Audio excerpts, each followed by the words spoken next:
Khi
mất liền thật nó rằng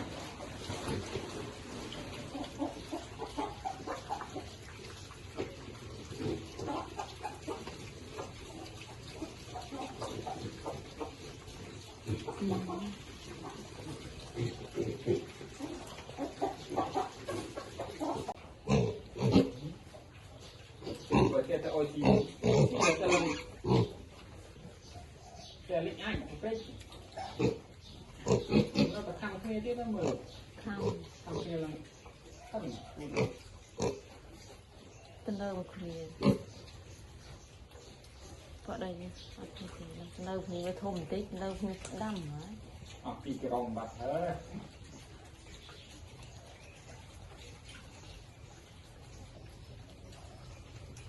Cần ở tân trai xì thế này được tuổi này cho cái tổ xí ở phần này. Giờ từng một cái này được độ ram đót tầm một cây cái đô rồi này. tự nhiên cái mấy tụ bia rồi mày cái đô cái này có khi phải đi đi ôm chặt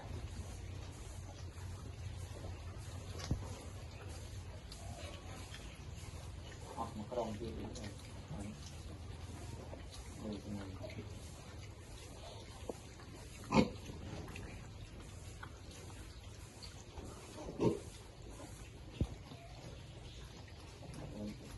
cồn tì thì rồi cho bắt đầu mình sẽ ấn ra những lần lục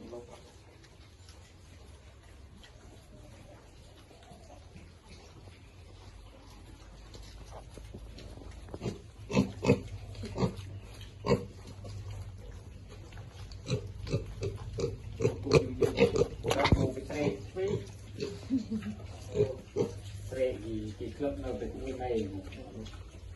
để là gì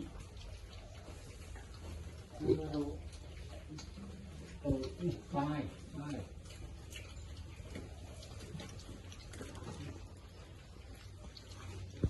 đai đôi kia thì nên các bạn được đai đôi cả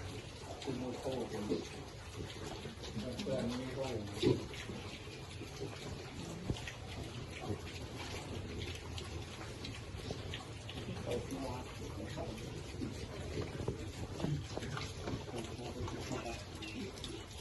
anh phụ hậu vậy rồi chơi vào từ hải thấy điกันแต่กับผัวđiกันแต่ลื่น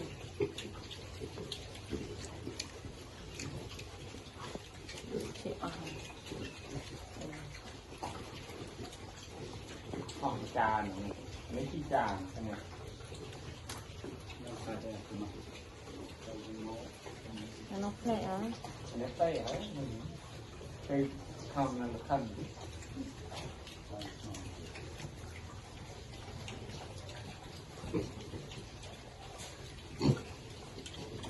อันนี้เติมตะเลนบ้านละจานนี่เติมตะเลน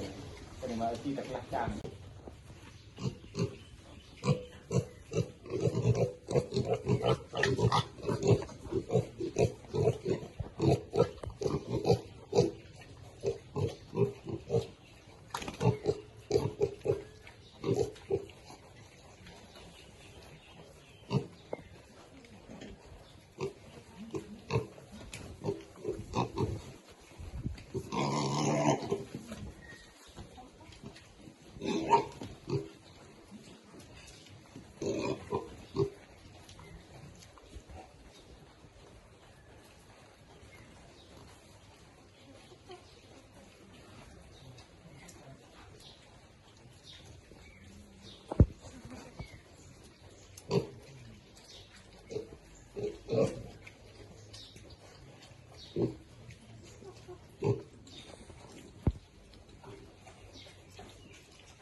Mất lì thật lắm rằng được.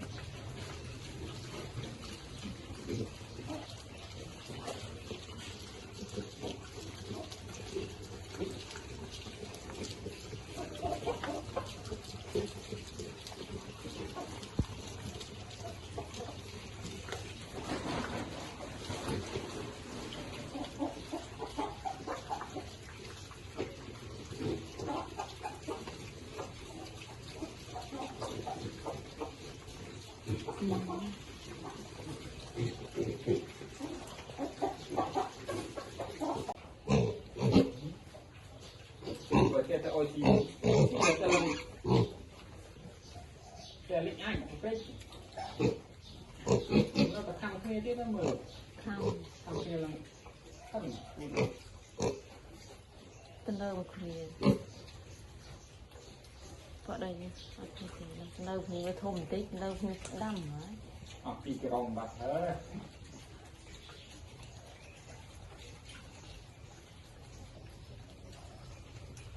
Cần học tên cho gì, cái này được tuổi này cho cái tổ xí nó còn này giờ từng một cái này cái bộ ram lót cho một cây cái lỗ rồi này tự nhiên đi cái mấy tụ bìa mày để cái đô cái này có khi phải đi đi ôm chặt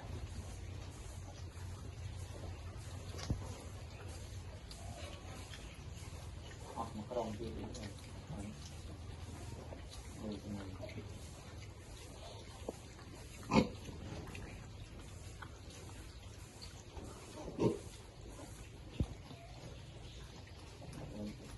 cồn tì rồi cái bắt đầu mình ở dưới ra những người lục lục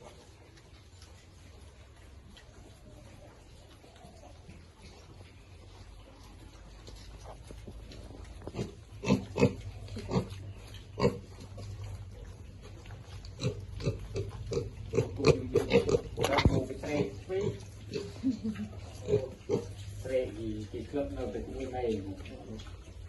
để là gì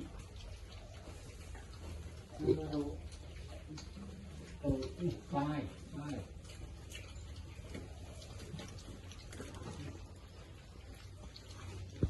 đai đuôi kia thì nên các bạn được đai đuôi cả cùng một khô của mình quen như khô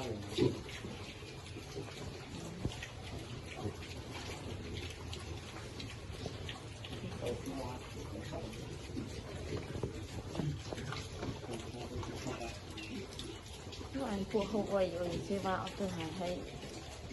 điกันแต่กับผัวđiกันแต่ลื่น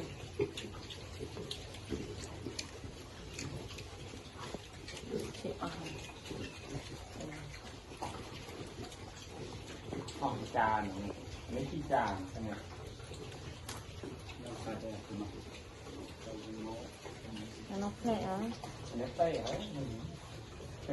ทำนั่นขั้น